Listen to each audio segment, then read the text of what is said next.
이 기계 전국적으로 몇 대가 팔렸는지 물어봤더니 지금까지 85대가 팔렸다고 해요. 생각보다 그 기계가 많지 않아서 혹시 원장님 기계 사용하시나요? 라고 한번 물어보시면 좋을 것 같습니다.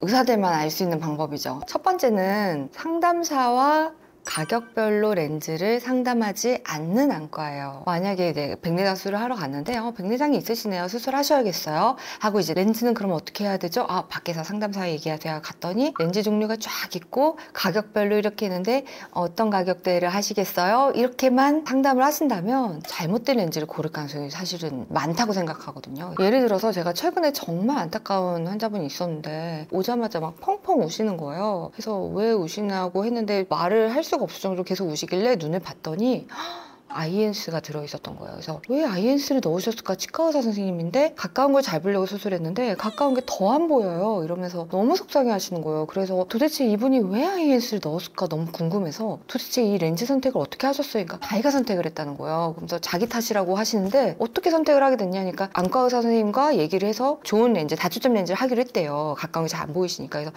다초점 렌즈를 하기로 하고 이제 나가서 상담사와 결정을 하는데 이제 상담사가 가격을 쫙 얘기하는데 왠지 너무 비싼 렌즈는 조금 부담스러우니까 적당한 렌즈가 자기한테 괜찮지 않을까 싶어서 아이엔스를 선택하셨다는 거예요. 가격만으로 그냥 상담사가 그렇게 얘기를 하고 끝내버리고 나중에 가까운 게 너무 안 보여서 이제 의사 선생님한테 가니까 아니 치과 의사분이신데 왜 아이엔스를 선택하셨어요? 갑자기 의사 선생님이 그 환자분한테 물었다는 거예요. 누구의 탓이 아니라 이런 상황을 만들면 안 된다고 생각을 하거든요. 수술할 때 정말 이분은 어떤 거리를 꼭 보고 싶은지 어떤 거리를 가장 많이 봐야 되는지 그 직업에 대한 이해가 무조건 필요하고요. 그래서 그 의사 선생님이 아니 치과 의사가 그렇게 가까이 봐야 되는 거였어요? 라고 질문을 하셨대요. 그래서 제가 그걸 듣고 너무 깜짝 놀랐는데 입안을 이렇게 들여다보는 직업인데 이건 사실 어떤 다초점 렌즈도 만족을 못 하거든요.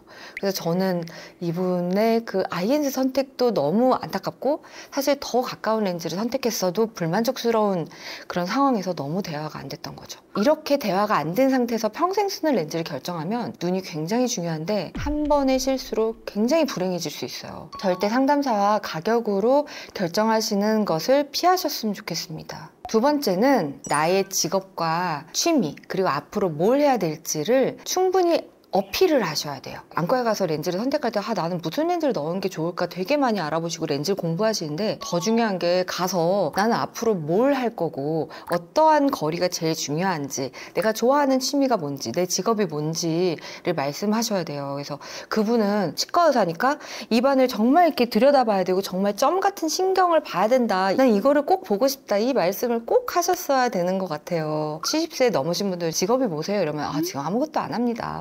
옛날에는 제가 교수였는데 아니면 옛날에는 큰 기업체를 운영했는데 지금 놀고 있어요. 그럼 취미는 뭐세요? 제가 옛날에 당구를 진짜 좋아했는데 지금은 하나도 잘 안 보여가지고 안 친 지 오래됐어요. 이러고 저는 원래 책을 정말 많이 봤는데 이제는 눈이 아파서 책을 못 봐요. 아무것도 안 해요. 전 TV도 안 봐요. 막 이러셔요. 그렇다고 아무것도 안 한다고 아무것도 안 한다는 생각으로 눈을 대충 맞추면 안 되거든요. 왜냐면 그분이 아무것도 안 하는 이유는 눈이 안 보여서 아무것도 안 하는 거예요. 그래서 그분을 다시 잘 볼 수 있게 옛날에 했던 것을 다시 잘 할 수 있게 해드려야 되거든요. 그래서 당구를 내가 정말 잘 쳤는데 정말 내가 400이 넘었는데 이제는 안 맞더라고 이러셔서 제가 그 당구 다시 치게 해드릴게요.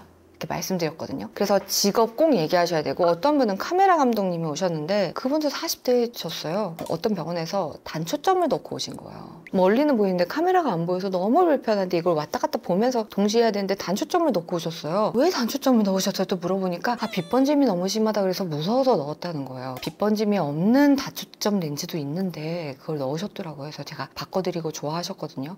그래서 이렇게 직업적인 부분 그리고 직업에서 어느 정도 거리를 가장 잘 봐야 되는지 꼭 얘기를 하셔야 됩니다. 그래서 그런 직업과 앞으로의 생활 활동을 꼭 물어보는지를 확인해 보셔야 돼요. 심지어 저는 종교도 물어보는데 기독교시면은 성경책을 잘 읽어야 되고 불교시면 반야심경을 열심히 읽으셔야 돼서 읽는 게 되게 중요하시거든요. 만약에 이런 거를 안 물어보시는 병원이다 그러면 그냥 천편일률적인 그냥 렌즈를 넣는 거라고 생각을 할 수밖에 없거든요. 그래서 이런 거를 물어보는 병원인지를 한번 확인해 보셨으면 좋겠습니다. 세 번째는 난시를 잘 잡아주는 기계가 있는지를 한번 확인해 보시는 게 좋거든요. 우리가 백내장 수술의 실패 요인을 3가지로 딱 잡거든요. 그 중에 첫 번째가 바로 난시예요. 두 번째가 눈의 측정이 잘못됐을 때고, 세 번째가 각막이 불규칙 난시를 못 잡았을 때거든요. 근데 첫 번째가 바로 난시거든요. 그 정도로 난시가 백내장 수술의 성공 요인의 가장 첫 번째로 중요한 부분이에요. 그래서 난시가 조금만 틀어져도 난시 각도도 중요하고 양도 중요하고 해서 난시를 정말 잘 찍으려고 난시 기계를 정말 여러 병원들이 많이 사고 연구하고 그러고 있는데, 사실 이 기계는 필수라고 생각을 하거든요. 기계 이름은 칼리스토 I라는 건데요. 이게 난시를 0.05까지 정말 정확하게 잡을 수 있는 오차를 굉장히 줄일 수 있는 기계거든요. 아무리 밖에서 난시용 렌즈를 찍어도 누워있을 때 환자분의 난시를 측정해서 그 상태에서 렌즈를 넣는 게 제일 정확하거든요. 우리가 수술하는 도중에 환자분의 각막에 난시가 어디 있는지 바로 의사가 수술하면서 확인할 수가 있어요. 정확하게. 기계만 필요한 게 아니라 실제로 현미경으로 봐야 되는 그 현미경까지 필요해요. 그래서 그 현미경과 칼리스토 I 같이 합쳐서 거의 2억 5천에 가깝게 되거든요. 그래서 백내장 수술 기계가 1억이 안 되는데 이게 2억이어서 훨씬 비싸죠. 그럼에도 불구하고 이 기계를 사려고 하시는 안과 의사 선생님들이 많아요. 저희도 그 기계를 갖고 있는데 궁금해가지고 이 기계를 파는 회사에 물어봤어요. 이 기계 전국적으로 몇 대가 팔렸는지 물어봤더니 지금까지 85대가 팔렸다고 해요. 칼리스토 I를 85대밖에 사지 않으셨다는 거잖아요. 그 85대를 사신 안과 선생님들은 아마 진짜 난시가 얼마나 중요한지 아시고 사셨을 거예요. 생각보다 그 기계가 많지 않아서 혹시 원장님 칼리스토 I라는 기계 사용하시나요? 라고 한번 물어보시면 좋을 것 같습니다. 네 번째는 렌즈 선택지가 다양한 안과를 가셔야 되는데요. 저도 다초점 렌즈를 되게 많이 권유드리는 편이지만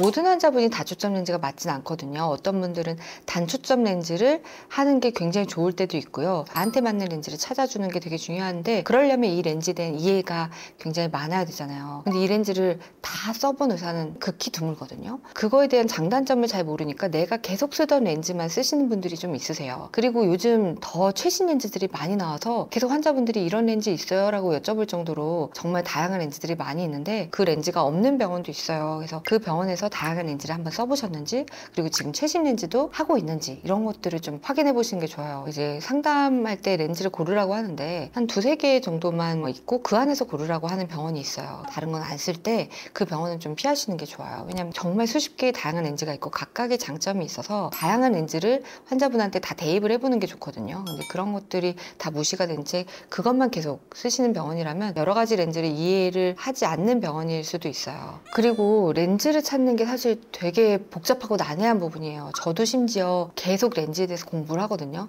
그리고 새로운 렌즈가 나오면 그 렌즈는 어떤 특징이 있고 어떤 분은 피해야 되고 굉장히 그게 복잡해요. 그래서 의사들도 의견이 되게 달라요. 저한테 오신 분들이 다른 병원에서는 다른 렌즈를 선택을 받았는데 저한테는 또 다른 렌즈를 선택을 받아요. 그래서 의사마다 선택하는 게 다를 정도로 렌즈 선택이 되게 어려워요. 그래서 의사들도 되게 고민하는 부분이에요. 어려운 렌즈를 몇 가지밖에 안 쓴다면 선택의 폭이 굉장히 좁겠죠. 그러면 정말 나한테 맞는 렌즈를 찾기가 좀 어려울 가능성이 좀 더 높아지니까, 그렇게 조금밖에 렌즈 종류가 없는 병원이라면 나한테 맞는 렌즈를 찾아주기가 쉽지가 않을 수도 있어요. 우리가 단초점, 다초점을 넣을지, 단초점 중에서도 멀리를 넣을지 가까이를 넣을지 정말 다양한 렌즈를 선택할 때 나한테 가장 적합한 렌즈를 선택해주는 안과에 가셔야 됩니다. 렌즈 종류도 그렇고 도수도 그렇고 양쪽을 다르게 넣기도 하고, 이 모든 것이 복잡한 알고리즘을 다 완벽하게 이해하고 마스터한 의사와 상담해 보면은 정말 나한테 이게 딱 맞는다라는 느낌이 드시거든요. 그래서 내가 걱정하거나